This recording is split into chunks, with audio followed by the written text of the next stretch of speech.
I'm talking today to Jonathan Tawiah, who is the CEO of Ostec. Ostec is a managed services company, probably one of the largest in Ghana. Jonathan, tell me how the company came to be set up.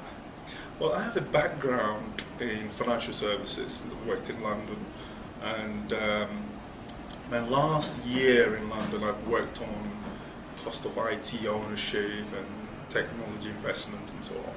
So ready to come to Ghana. So IT was the obvious market for us.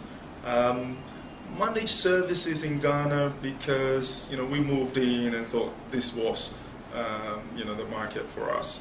It was not developed. It was an area of the market that was not developed.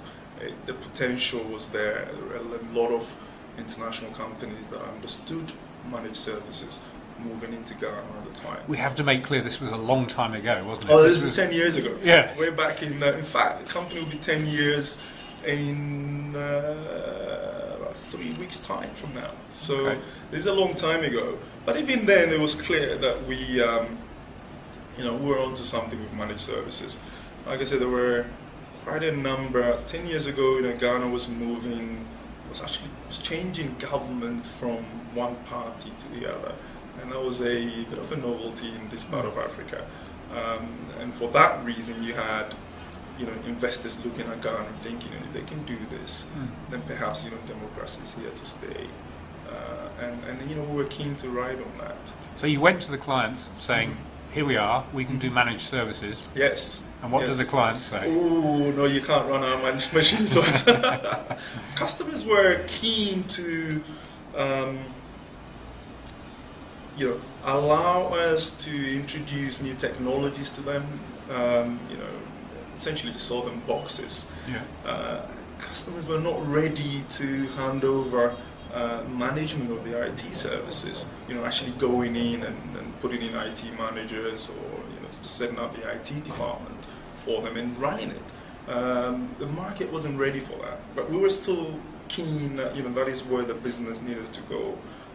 So we started off having to put our ambitions on hold for a minute and do what the market was ready for, which at the time was just delivering boxes and doing a little bit of integration, but not the managed services which we had really set out to do. So how long was it before the managed services took off? Oh, a few years. We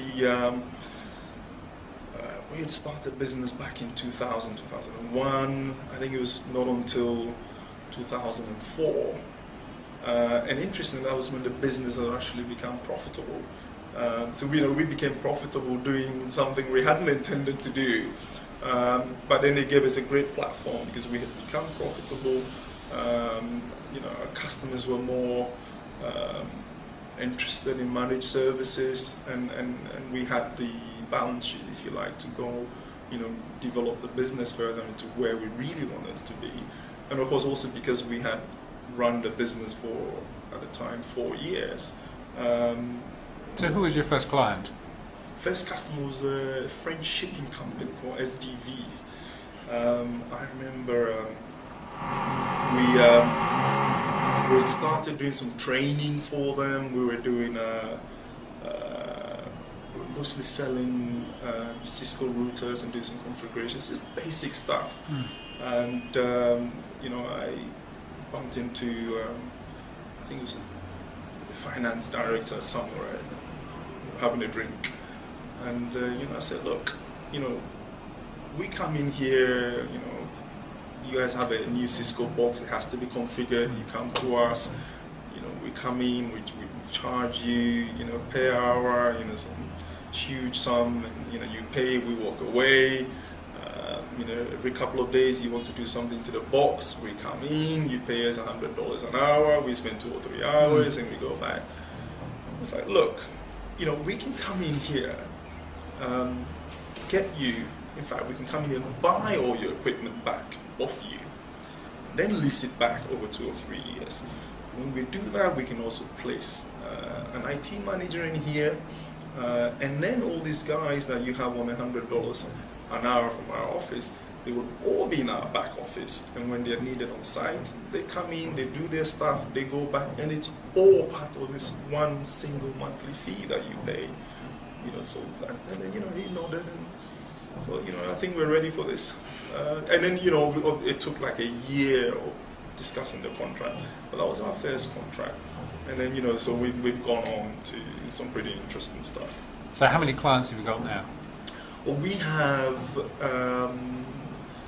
we sort of split it into companies that we're doing real managed services for, and these will be companies that we that own all the IT hardware, and we have maybe 2 or 3 full-time IT staff on site, 50 plus. And then you go on to companies that we work with, and it's just on a call-out basis, and that will be a few dozen as well in this market. So for an environment or a market the size of what Ghana is, and when you look at the approach to handing over your IT investment, to a third party that we walked into. I think we've done pretty well over the last few years to develop the business to where it is now, where you have some of the largest telcos in this town, coming to us, and thrusting, it's a $5 million project to bring up a data center. Yeah. And then in fact built the thing first. So we built this thing. So who have you built the data center for? Built data center for. In fact, our first one, which is the DR site, was for one of the banks, and this is going back about 4 years. It's a fairly small one, and we've done a couple of other ones in the middle, but the largest one we've done recently was for Vodafone. And we've built what Vodafone sees as Vodafone International Standard Data Center for them here.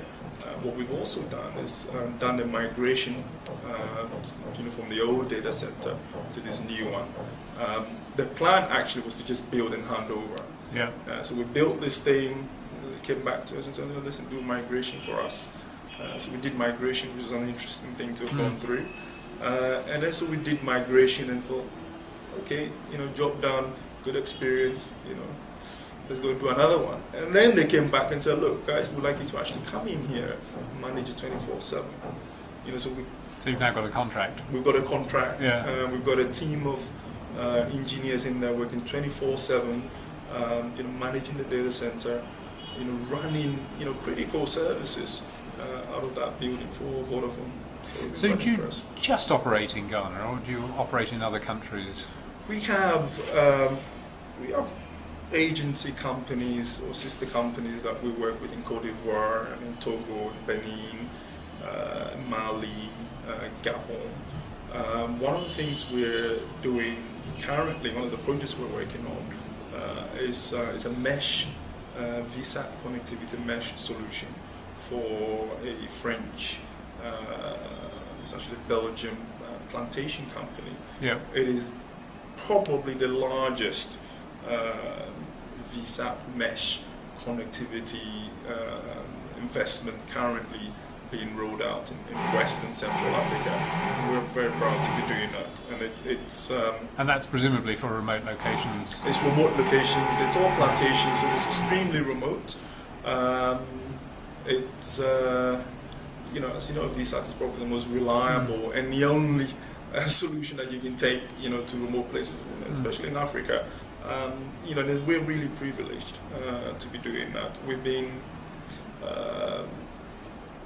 right up there when it comes to sort of VSAT solutions. We've done some pretty large VSAT rollouts with the UN across Africa. So this one is up there with it. So why is Ghana a good place to operate for your kind of business?